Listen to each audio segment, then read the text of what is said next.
Hello, c'est Lisa et tu écoutes Fantasia et je suis ravie de te retrouver pour cet épisode de la nouvelle année. Il a un petit peu traîné à arriver, alors lui il n'était pas retenu dans les transports par les grèves, c'est plutôt qu'il était en maturation, dirons-nous, dans ma tête. Clairement il n'y avait aucune thématique spécifiquement dont j'avais envie de parler, donc j'ai un peu attendu le moment de me sentir concernée par une thématique en particulier. Donc c'est la raison pour laquelle cet épisode arrive un petit peu tardivement au mois de janvier, mais voilà, je pense que c'est pour la bonne cause et puis de toute façon tu vas voir que ça s'imbrique assez bien dans ce que je vais te raconter. Du coup dans cet épisode où on va parler de revenir aux sources, de revenir un peu à ce dont on a besoin au sens essentiel du terme, au sens radical du terme, et se reconnecter à ses besoins de cette manière-là, de se demander ce qui est radicalement utile ou ce qui ne l'est pas du tout, en étant vraiment dans un côté très binaire, ça permet aussi de se reconnecter à soi et de savoir ce qu'on veut. Alors ici, je suis pas en train de dire que c'est nécessairement ça qu'on va manifester à l'extérieur de nous. C'est-à-dire que je suis pas en train de dire que si jamais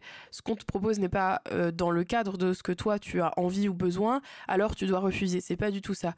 L'idée, c'est plutôt de se dire, ok, moi, qu'est-ce qui compte pour moi, qu'est-ce qui est important pour moi, et d'être conscient de ça, d'être conscient de l'écart entre ce qu'on te propose et ce dont tu as besoin.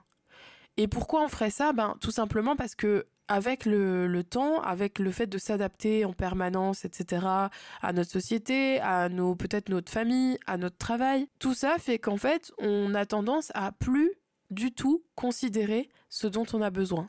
Et quand on ne considère plus ce dont on a besoin, il y a un truc un peu vicieux qui se passe qui fait que, par habitude, on va se contenter de ce qu'on a et qu'on va arriver à ne plus considérer ce qui aurait été optimal pour nous et quelque part, du coup, à être quelqu'un de quelconque, comme le commun, finalement, et à ne plus être nous-mêmes. Et j'ai conscience que ce truc-là de se demander ce dont on a besoin et quand même de pas avoir ce dont on a besoin dans la réalité, ça peut paraître bizarre pour certaines personnes. Mais je pense que les gens qui se sentent un peu perdus vis-à-vis d'eux-mêmes, ceux qui ne savent plus ce qu'ils aiment ou ce qu'ils n'aiment pas, ne savent plus ce qu'ils veulent ou ce qu'ils ne veulent pas, peuvent y trouver peut-être une inspiration pour se retrouver, pour retrouver qui ils sont. Et après, l'idée, c'est d'arriver à regarder ce qu'on peut se permettre par rapport à ces besoins radicaux-là. Finalement, ça nous permet de savoir exactement ce qu'on veut. Après, peu importe ce qui arrive dans la réalité, peu importe le choix qu'on fait d'imposer ou non ce besoin-là aux autres,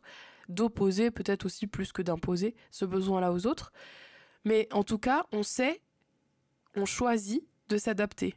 Au lieu de subir l'adaptation dans le sens où si on est tout le temps en train de faire un effort et qu'en fait on peut même plus identifier de quoi on avait besoin à la base, on est en train de subir. On n'est pas en train d'être nous-mêmes, on n'est pas en train de choisir de s'adapter. On subit une adaptation parce qu'on ne sait pas qui d'autre on est. Alors que quand on a déterminé de quoi on avait besoin, ce qui était important pour nous, quand on s'adapte de manière active. C'est-à-dire qu'on va à la fois essayer d'arranger la situation de manière à ce qu'elle puisse être convenable pour tout le monde, des personnes avec qui on s'adapte, j'entends, mais d'autre part, on peut aussi orienter notre adaptation à ce dont on a besoin. Et du coup, on n'est pas dans la même posture du tout, et on subit pas, on est clairement sur un choix de s'adapter. Et ce qui fait qu'on peut aussi parfois choisir de ne pas s'adapter. Alors que quand on ne sait pas ce dont on a besoin, mais on peut pas choisir de pas s'adapter, puisque de toute façon, on sait pas qui on est d'autre que ce que les autres veulent comme adaptation. Donc on de toute façon, par défaut, le mode par défaut de nous-mêmes, c'est le mode adapté.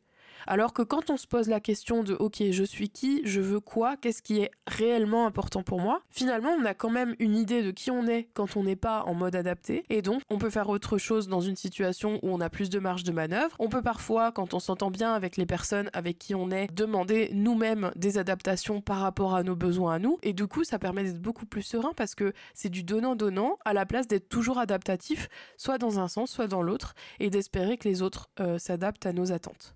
C'est la fin de cet épisode, j'espère qu'il t'a plu. Si c'est le cas, n'hésite pas à le partager autour de toi à des gens qui auraient peut-être besoin de moins s'adapter. Et puis, n'oublie pas que tu as toujours le choix. Prends soin de toi et on se retrouve dans 2 semaines ou dans quelques semaines pour le prochain épisode. Ciao!